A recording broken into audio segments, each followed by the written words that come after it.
May, hindi ko alam kung paano ko sisimulan ang mga sasabihin ko, lalo na't kaharap ko ang pinakamagandang babae sa buong mundo. Huwag ka munang kiligin.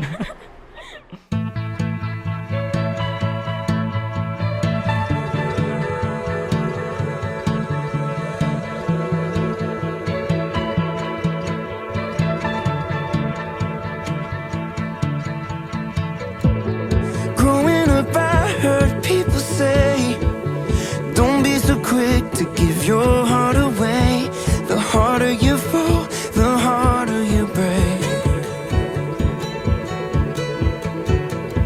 So I learned to take the middle road, the one without risk or the fear of unknown. But playing it safe has a cost of its own.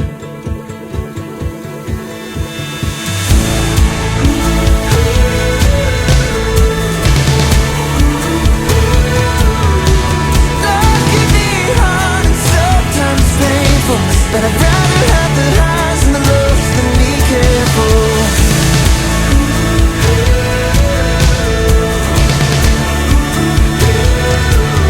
The heart's more resilient than it is fragile. And I'd rather have the highs and the lows than be careful.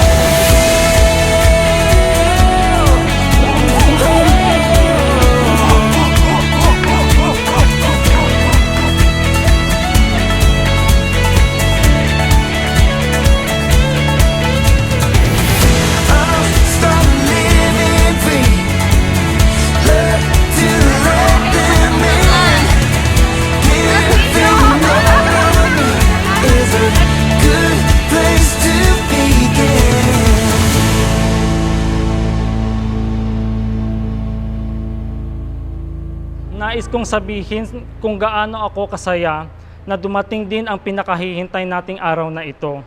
Nagpapasalamat ako sa Diyos at eto na nga, tunay na nga tayong mag-asawa.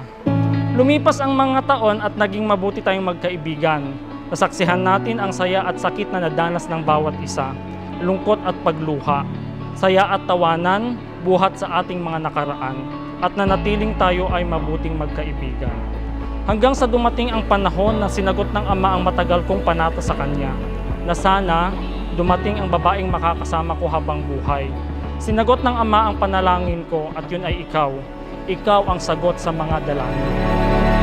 Come walk with me down the only road we know. Come talk with me. Pan, ang puso ko ay punong-puno ng kagalakan dahil ang matagal nating pinangarap at pinagpanata ay nandito na. Sa loob ng sambahang ito, tayo ay pagbubuklurin at pag-iisahin ng Ama. God's love is unconditional. Totoong napakabuti ng Ama dahil hindi lang niya binigyan ng kasagutan ang mga panalangin ko. Bagkos, pinagkalooban niya ako ng higit pa sa mga hiniling ko at habang buhay ako magpapasalamat sa Ama sa pagdating mo sa buhay ko. Hindi naging madali para sa atin ang mahigit 3 taong relasyon. Nagkaroon tayo ng hindi kakaunting pagsubok, tampuhan at awayan. Pero hanggang sa huli, sa tulong ng Ama, nandito tayo. Matatag na nakatayo, kaharap ang bawat isa at sinasabi ang mga katagang, mamahalin kita hanggang sa huling hinanga ng aking buhay.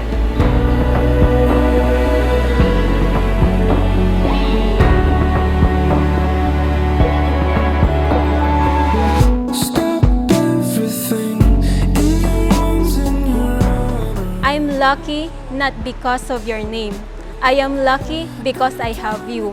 Ikaw ang kasagutan sa mga panalangin ko. Habang pinagmamastan kita kanina, habang ako'y naglalakad papunta sa'yo, wala ako ibang nakikita kundi ang buong puso mong pagmamahal sa akin. Napakaswerte ko dahil pinagkalooban ako ng Ama ng isang mapagmahal, maalaga, responsable, maintindihin, mapagbigay, may takot sa Diyos at napakagwapong nobyo. Ngayong tayo ay mag-asawa na, bagong biyaya ang binigay sa atin ng Diyos. Mamahalin kita, May. Kahit na may toyo ka, may topak ka, may saltik ka, kaya nga May ang tawag ko sa iyo eh. Kasi May na kita ngayon at wala nang iba pa. Sabay nating tutuparin ang ating mga pangarap. Ang iyong pangarap, ang aking pangarap at ang pangarap ng ating magiging pamilya. Ipinapangako ko sa iyo na ako'y magiging tunay na tapat at na asawa at magiging mabuting ama sa ating magiging mga anak. Simula ngayon, pinapangako ko sa harap ng Diyos na hindi ka kailanman mag-iisa. Kasama mo ako sa hirap at ginhawa, sa kalungkutan at kasiyahan. Magkasama tayong pupuri at sasamba sa Panginoong Diyos. Magkasama natin aabutin ang ating mga pangarap. Magkasama nating haharapin lahat ng pagsubok at hamon sa ating buhay. At magkasama tayo bubuo ng isang maganda at napakasayang pamilya. Mahal na mahal kita. Waiting for the moment to arrive. I was waiting for you. Kulang ang mga salita upang ang pagmamahal ko sa iyo ay ipakita. Ngunit ipapadama ko ito sa iyo at sa buuin nating pamilya. I love you.